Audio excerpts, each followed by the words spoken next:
This is Justice for All with Judge Cristina Perez. Co-plaintiffs Kenneth and Gretchen Hunt are suing Dr. Helen Cooper in the amount of $5,300 for medical malpractice. All rise. Court is now in session. The Honorable Judge Cristina Perez presiding.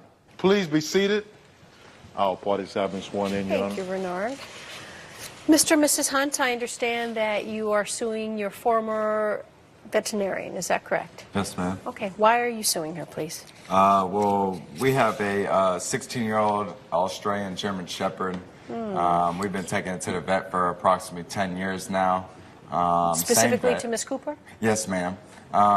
And, you know, she came down with a disease. Our dog came down with a disease with arthritis.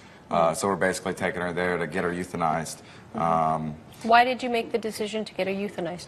Because well, first of all, what's your dog's name? Our dog's name is Stella. Stella, okay. And why was there a decision to get her euthanized? Was that the only option? Pain medication was another option, but it was very pricey, and they were going through hard times. I had been giving them discounts. So the pain medication is not something you guys could afford for Stella? Not really. We had a financial crisis in our life right now. You know, we've been taking care of her for a year now with, you know, the arthritis, you know, so it's kind of like put a dent in our life, you know. We didn't adjust so there's for extra that. cost? Yeah, we didn't adjust for that on our, you know, salary basis. Okay. So we, you know, she was old, you know, 16 years old. That's about the max lifespan of a dog. Yeah. So we decided it was probably best interest for our family. Was it a difficult decision for you guys to put her down? Yeah, very difficult. Okay. Very Was difficult. she completely part of your life? Do you have children? Yeah, we have a 10-year-old son named Johnny. Okay, so I imagine Stella grew up with Johnny. Is that correct, Mrs. Hunt? Oh yeah, 10 Yes, years, Your all Honor. 10 years of his life. She was 6 years old when Johnny was born, actually. Okay.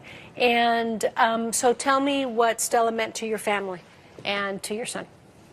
Stella was basically our family member, you know, like, you know, that's companionship, you know. Our dog meant everything to us, you know, like that dog went everywhere, you know. Ever since our child was a baby, you know, that dog's been attached to our child. So I feel like it's emotionally hard letting this dog go like that. How did you tell your son that you had to put Stella down? We basically told him, you know, it's time for the dog to go to heaven, you know, like, dog's getting old, you know, it's time for him to lay down and go to rest. You know, we've explained to him when family members pass, you know, that they go to heaven. You know, we're very religious, you know, we're, you know, Christian family, you know, we've always had God in our life. So like, you know, we let our son know that, you know, our dog was going to dog heaven. And you was know, he okay? Yeah, I mean, he was understood. upset. Yeah, He was upset. Why, Mrs. Hunt?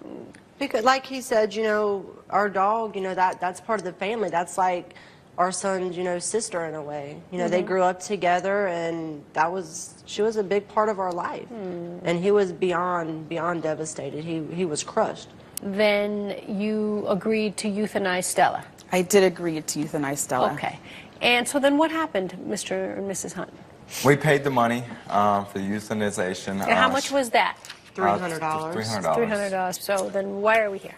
Well, she asked, you know, in the process of the euthanization, she asked if she wanted us to be in there, if we wanted to be in there, and I was like, you know, yeah, you know, this is our family member. It's, you know, we want to be here to, you know, be there for moral support for the dog or whatever. And be there at its last moments. But then, you know, I seen how it was getting to my wife, and I really didn't want her to go through that, you know, emotionally. I really didn't want to go through it emotionally, so we chose not to stay because it was too painful for our family. Were you supposed to get a phone call from... Well, we were actually supposed to get a letter in the mail stating that our dog was put down. I think she mentioned something about cremation. To where we could still have a part of our dog in our lives. So that was great to hear that, you know, because, you know, that's a thing that we want in our life as part of our dog. Did you ever get that letter? No, we never received a letter, phone call, or nothing. So, but did you ever just call back or check up, or did you? Well, no, we were expecting. You know, we have a busy life with a 10-year-old child, so you know, taking our child. But you didn't think everything was wrong. You trusted her. Yeah, we thought everything was good. We had agreed on, you know, what we agreed on, and the funny thing is, Your Honor, about a month and a half a month and a half later, I was picking my son up from soccer practice. And my son comes up to me, Mommy, Mommy, Mommy, look, there's Stella. There's Stella.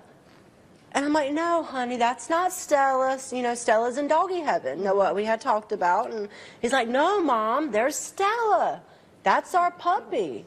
And what do we know? There's Stella, who, our veterinarian said she was putting down all of a sudden. So what did you do? What did you do? Did you get out of the car? I freaked out, Your Honor. I was livid. Coming up on Justice for All. Where's Stella now? I still have her.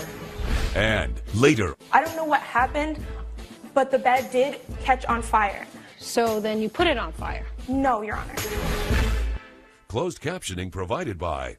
You're watching Justice for All with Judge Cristina Perez. We're back with the case of Kenneth and Gretchen Hunt, who are suing Dr. Helen Cooper for damages. Did you get out of the car?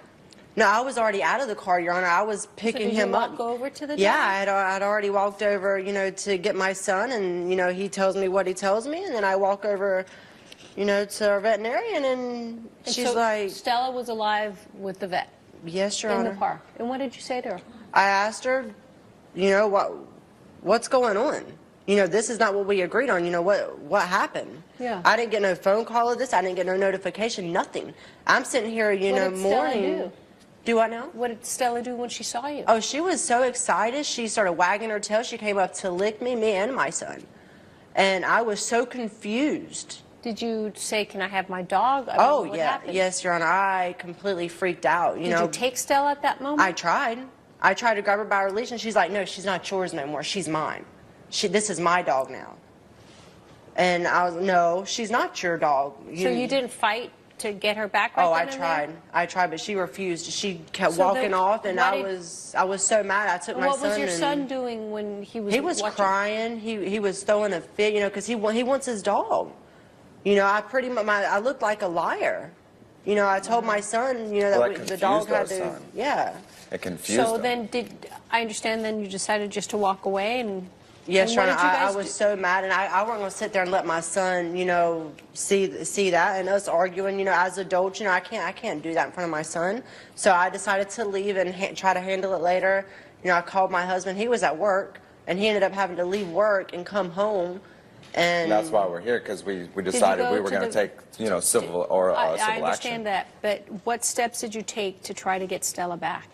Well, Did you call the vet right away? Yeah, Did we you go called to the her doctor's office. I left numerous messages. She was. Did you go on that day? Yeah, I actually called, left a voicemail on her. And did you go to the actual clinic to see the Dr. Cooper? Well, actually, I did go once, and they told me that the vet wasn't in today, but we actually seen her car in the back. So, I felt like they were telling her, if these people come by looking for their dog, tell them that I'm not here. I understand that you went to the clinic, and in your statement, Mrs. Hunt, you said that you guys went to the clinic and you asked to go to the back? Yes, Your Honor. And you were not allowed to go to the back? No, they would not let us. I begged and begged, and, I said, my dog's alive. It was supposed to be euthanized, but, she stole our dog. And what did the front office tell you? No, ma'am, that's not possible. We don't do that here. We And don't they wouldn't practice let you that. go to the back? I tried and I tried and I tried. I tried to, weed my way through and try to cut through to get back there, because that's a part of the family.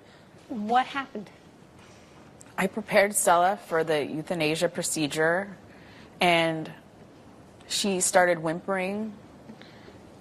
But I could see that there was more life in her, and I just couldn't go through with the procedure. And How long have you been a veterinarian? 15 years, Your Honor. I imagine this is not your first. No. So why did you not do it? She was a beautiful dog, and I could afford it. So basically you put in your desires, or your judgment was more important than your client's judgment. at the time, it was a good decision. I chose life. Why was it a good decision at that time? I could tell that I just wanted to help this Is this dog. the first time you ever do this? No, I've put down many dogs. No, but is this the first time that you actually commit fraud and lie to your patients? I don't see it as fraud. They made that decision. And it's not yours to say if it's right or wrong. It's not yours to overturn it. It's not your place to actually substitute what you feel is best. You are being paid to be a doctor and take care of a dog. That's all you're being paid to do. You're not being paid to say, I'm better than you because I can afford the medicine. That means I get to keep this dog. Where's Stella now? I still have her. And why have you not returned the dog to the Hunts? Because I can provide a better life for her. Now I understand why you wanted us to see this case on an emergency basis. So this is what we're going to do. You're going to return Stella back to the Hunts. You are going to continue paying as a penalty for the outrageous conduct that you did. You're going to continue paying for this medicine. I'm going to report you to the proper authorities because you should not be practicing. And you will personally go and speak to their son and explain to them what you did and what you did was wrong. Do you have a picture of Stella that I can look at? Yeah, we got. I actually took this, Your Honor, at the park when I took my son to pick him up from soccer practice, just to prove, you know, she's still alive, you know. And oh, she's beautiful, Thank absolutely you. beautiful. So you will get her back. Good luck to you, and Dr. Cooper, we will be in touch. Good luck to you. All rise. Judge Perez has ruled in favor of the co-plaintiffs. The defendant is ordered to return the dog and pay $5,300. I hope you learned your lesson this time. We're glad to have Stella back. I'm really sorry this ever happened. I wish Stella the best.